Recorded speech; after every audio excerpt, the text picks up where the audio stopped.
from Wall Street. If the White House does agree to a short-term deal on the debt ceiling, will that be enough to sustain the markets through the next chapter of what's sure to be some tough negotiations? I'm joined now by Mark Zandi. He's the chief economist of Moody's Analytics. Mark, thanks for being here. This proposed deal would raise the debt ceiling through November 22nd. But what happens on Wall Street if a new deal can't be reached by then?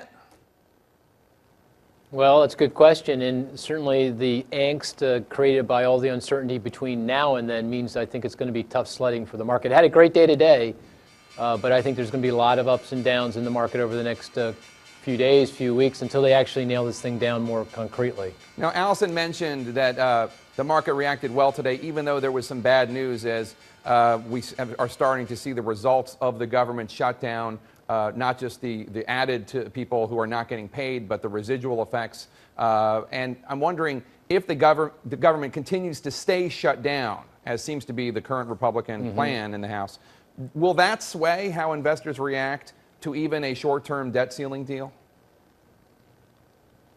Yeah, eventually. It depends on how long the government is shut down. You know, by my calculations, the damage to the economy to date is about a half a percentage point off of growth. Now that's meaningful, but it's not overwhelming. But if this were to last another 2 weeks, the shutdown continued through the end of October, then it could be somewhere between 1 and 1.5 percentage points of GDP, and that's real money.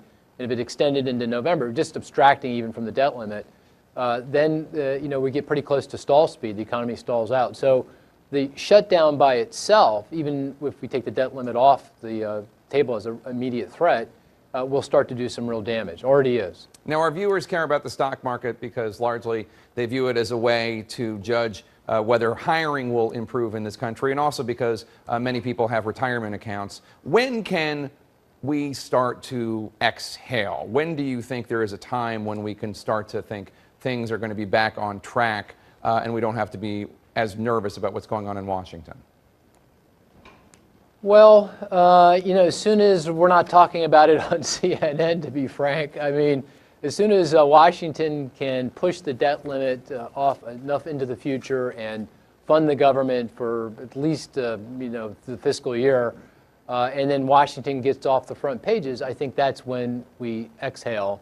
And when the better private economy, and there's a lot of good things happening in the private economy, at least there were before all this started, that'll start to shine through, and that's good for everybody, including stock investors. But, the key here is to, really the litmus test is when CNN isn't really covering this wall-to-wall like it is right now. All right, Mark Zandi, thank you so much. Coming up.